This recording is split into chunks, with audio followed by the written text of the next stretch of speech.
Hi everyone, I'm Jimaku Brimstone. Welcome to the review of Collisions and Castaways, the 5th or the 6th one if you count in the Skin album from the band 36 Crazyfists. Today we're celebrating the 15th anniversary of the album, so I decided to go back and see if it still holds up or not. My story with this band is quite simple. I've stumbled upon their music back in 2001 because of a download 2001 sampler. It had their song Circle the Drain, the demo version, and when I've heard it I was like captivated by it. It was beautiful, so I've remembered the band name, and years later I've checked out their discography and became a massive fan.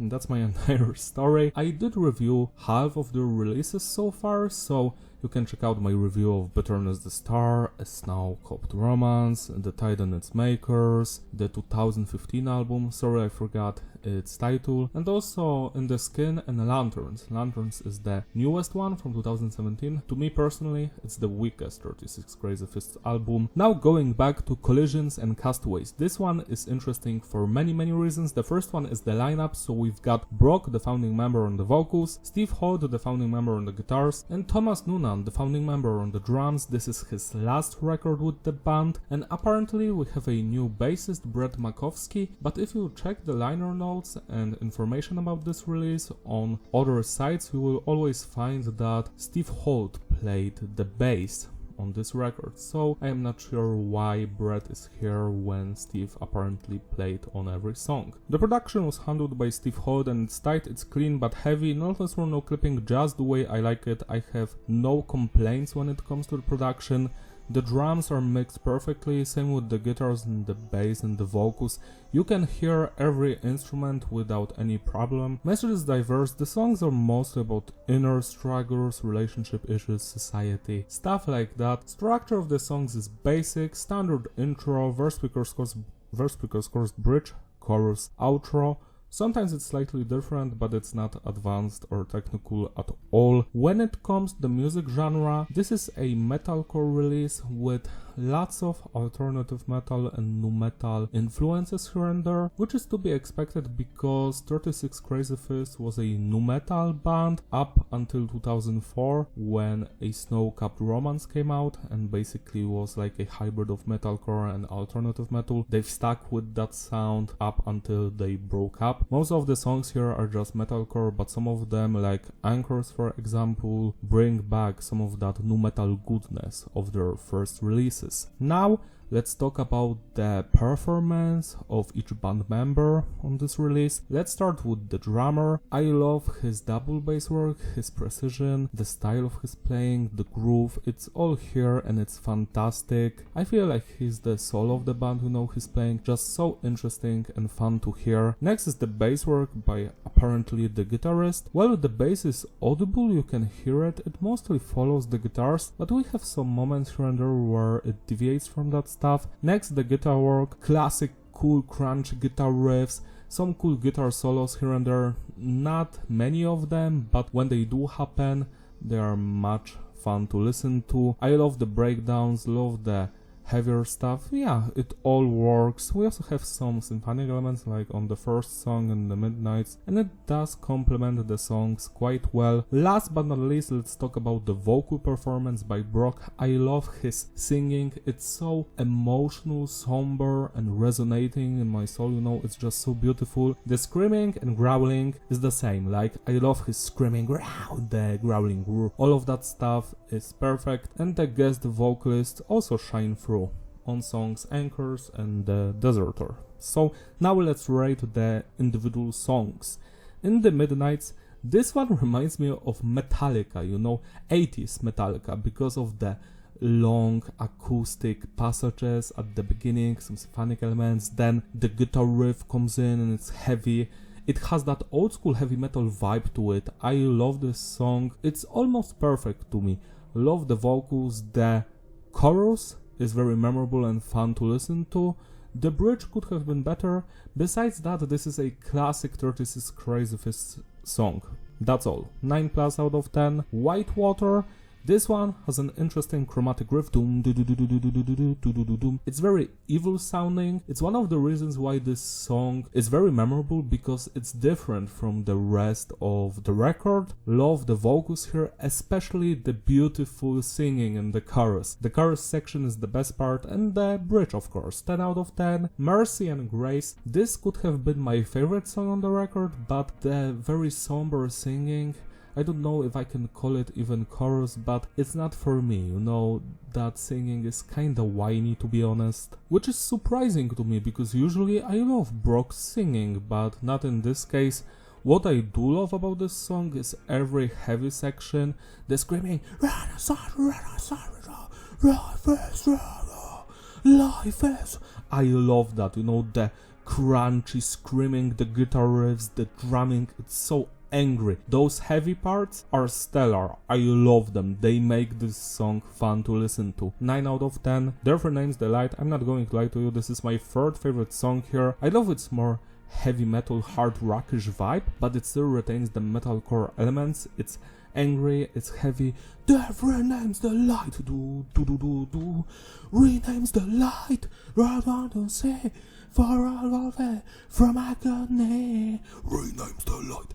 I love the backing vocals by the guitarist, all of the screaming, growling and singing, how it goes back and forth. It creates that tension and interesting moments that stay in your head. So yeah, the chorus slaps, same with the verses. This is the highlight of this album, that's for sure. 10 plus out of 10. Anchors features Adam Jackson from 12 Tribes and Rayton Clay, sorry for mispronouncing your name. Those two dudes, they did appear in previous 36 Crazyfists releases. Clay was even on In the Skin, I think, Racism song, and Adam Jackson was on Bury Me Where I Fall from Better As the Star. Then on the next records, he's almost on every single album, and that's very nice. Anchors is my favorite song on this album because the intro alone brings back that Bitterness the Star nu metal melodies on the guitars and the bass lines, the drumming, tum tum tum tum tum tum tum tum, and then the build up. Adam Jackson is growling, memories, I love the screaming. And then the breakdown. After the breakdown, never lose faith again. And then the chorus happens. Where would we be without the anchors? Anchors. You can't quite believe oceans never ending, never ending. I love the emotional resonance the chorus has, the singing, screaming and growling at the same time, how they go back and forth. Yeah, that chorus is classic, same with the verses. The bridge is heavy, the outro too. This is one of the best 36 Crazyfists songs. You have to listen to this one if you forgot about it. 11 out of 10. Long Roads to Late Nights. This is an instrumental piece. To me personally, it's the weakest song on the record. It's under 2 minutes long.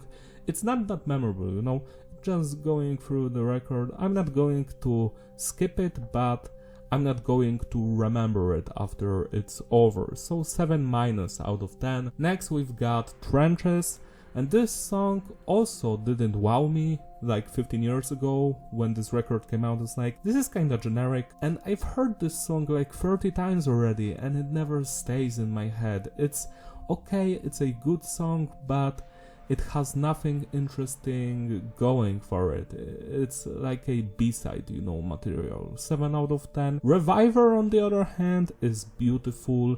It's not perfect, you know, could have been tweaked here and there in the bridge, but the chorus alone is what makes this song. The beautiful singing by Brock, wow, just wow. 9 plus out of 10. Caving in Spirals. This track also has beautiful chorus, the singing is memorable, it's emotional, but this track could have been better. It's kinda lacking, especially because it's after Reviver, which was already a very melodic song, so giving us another melodic song, I feel like the track list should have been like shifted around because it's just too much. That's just how I feel. Yeah, the song is great, but that's it. 8+ out of 10. The Deserter features Brandon Davis, and this is the third best song here, or the second best, not sure, but I love the growling, the screaming, the punchiness in both vocalists' voices, you know, the singing is beautiful, all of that. The chorus alone, how the vocals shift between the singing and screaming is stellar. I don't know if anything has changed, but the hope of that changes everything. Hope builds change. I love that part. Hope builds change, because hope builds change. How they both sing, scream and growl at the same time, every word, and that makes it so memorable in my head. Like, I will never forget this moment in the song. And then the heavy part happens. It's in the place of the plagues that surrounds me and my open graves. The growling, it's just so fantastic. Yeah, this song is one of the highlights of this band. You need to listen to this one right now. 10+ out of 10. Waterhole 2 is a sequel to a song from A Snow-Capped Romance, which ended that album, which I did love. Check out my review. This track, sadly, this sequel is not on the same level as that song. It's still great, don't get me wrong, but I feel like the more somber parts are a little bit stretched out, they're too long, but the singing, the heavier parts, that's what matters here. So I do enjoy this song, it's just not perfect because of those more somber moments which are kinda lacking, but still a fantastic way to end the album. 9 out of 10. To sum it all up, the consistency is stable, the flow is fitting with reality. Yeah, it's an excellent record, I enjoyed from beginning to the end. The only thing that I would change here would be to remove the instrumental song and trenches, because just like B-side materials, everything else is on point. The highlights for me personally are Anchors, Therefore Names the Light, The Deserter, Whitewater, Mercy and Grace, In the Midnights and Reviver. These songs are just stellar,